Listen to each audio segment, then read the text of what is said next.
Olá, meu nome é Wilton, meu orientador é o professor Guilherme Kozlowski e eu vou apresentar o trabalho Comparação Experimental dos Algoritmos Coletivos para o MPI Algorithm no OpenMPI.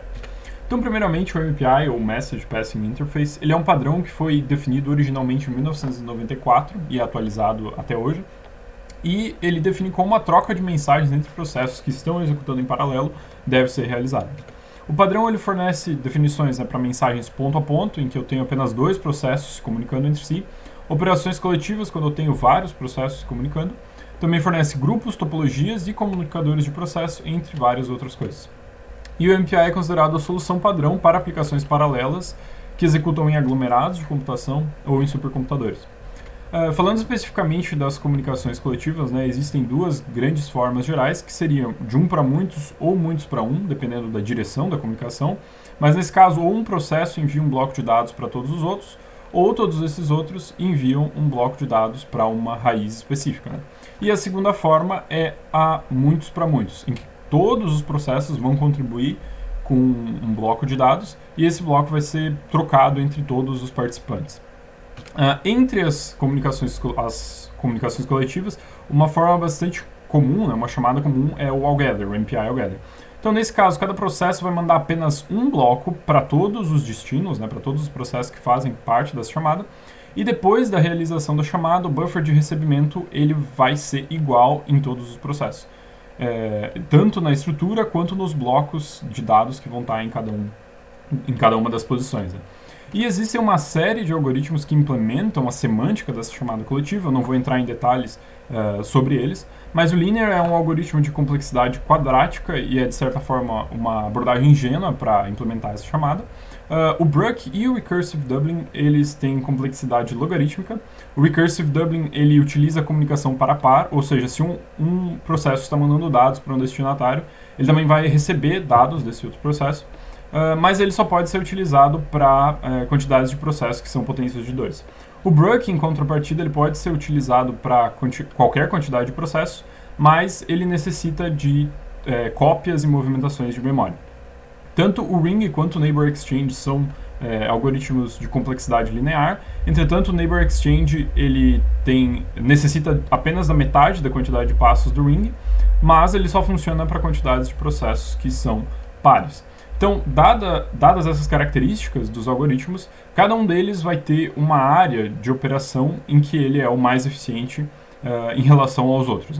E isso leva a gente ao nosso problema, porque as implementações do MPI elas usam um conjunto de regras que são estáticas para selecionar qual algoritmo que vai ser utilizado para implementar aquela chamada. E essas regras elas são definidas através de experimentos realizados em infraestruturas específicas. Então, uma infraestrutura é escolhida, um experimento é realizado e isso é usado para criar as regras que vão definir a escolha dos algoritmos. As duas variáveis principais que definem essa escolha são a quantidade de processos e o tamanho dos dados que vão ser enviados, o tamanho do bloco que cada processo vai mandar. E aí a gente chega na nossa hipótese, que é o problema em si, que é utilizar regras genéricas, definidas com base em um experimento em uma infraestrutura só. Quando isso é expandido para qualquer infraestrutura, isso pode resultar numa perda de eficiência na seleção dos algoritmos. Então, aqui a gente entra na nossa metodologia experimental. Foram utilizados 62 e 128 processos, cada um representativo de uma quantidade de dados pares e outro de uma quantidade de dados que é uma potência de 2. Como o Recursive Doubling ele só funciona para dados que são quantidades de processos que são potências de 2, ele foi excluído desse primeiro experimento. O tamanho dos dados ele varia de 32 até 512 kilobytes para pegar tamanhos de blocos que são considerados pequenos, médios e grandes em multiplicações sucessivas por 4. Os experimentos eles foram feitos utilizando aplicações ad hoc que chamam o MPI Algather e medem o tempo com o MPI WTime. A única coisa que essas aplicações fazem é chamar a operação coletiva uma série de vezes e imprimir o tempo que levou para ela executar. E cada configuração experimental, para ordenado de processos de dados, foi repetido 50 vezes para garantir significância estatística. A infraestrutura que foi utilizada, a gente utilizou duas máquinas homogêneas do aglomerado Servino da Universidade de Neuchâtel, a Mini, e cada uma delas contém dois processadores Intel Xeon E5 2683V4, cada um com 16 núcleos físicos e 32 threads, então cada máquina tem 32 núcleos físicos e 64 threads. Elas têm 128 GB de memória e estão conectadas por uma rede Ethernet de 40 gigabits. Os experimentos eles foram realizados no OpenMPI 4.0.3, que é a versão de distribuição mais recente para o Ubuntu 20, e os processos eles foram mapeados de forma cíclica, né, usando essa flag do map by node do MPI, que nada mais é do que um round robin de distribuição dos processos nessas duas máquinas, né? Então, em ambos os testes, a gente tem metade dos processos em cada máquina, os processos pares em uma máquina e os ímpares em outra. Então, aqui a gente tem os resultados em tempo, apresentados em dezenas de microsegundos. Na primeira linha, a gente tem o tempo da escolha feita pelo OpenMPI, sendo que uma seta para cima indica que o melhor algoritmo foi escolhido, enquanto uma seta para baixo indica o pior.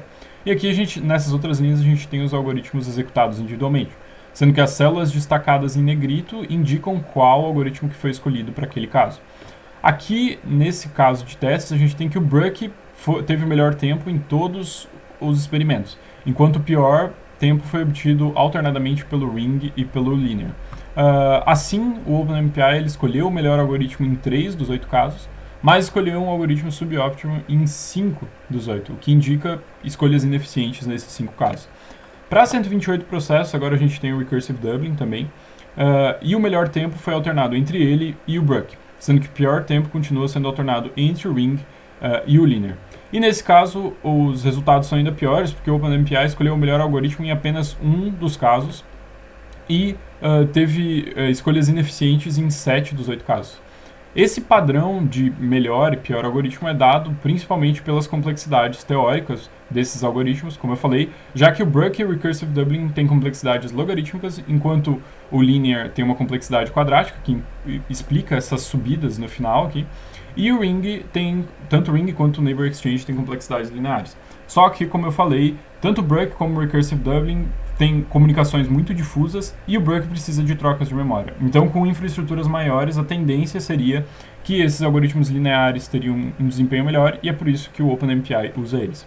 Então, como conclusão, a gente consegue mostrar que existe de fato uma ineficiência na seleção de algoritmos do OpenMPI para a chamada MPI Altogether, justamente porque se forem utilizadas regras estáticas para qualquer infraestrutura, o resultado não vai ser adequado.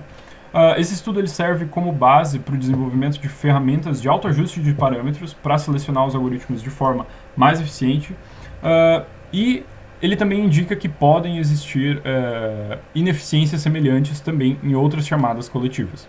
E como trabalhos futuros, né, a gente indica a realização de testes mais amplos com uma infraestrutura maior quantidade de processos e de dados, o desenvolvimento de ferramentas de autoajuste e também de algoritmos de comunicação que sejam mais eficientes.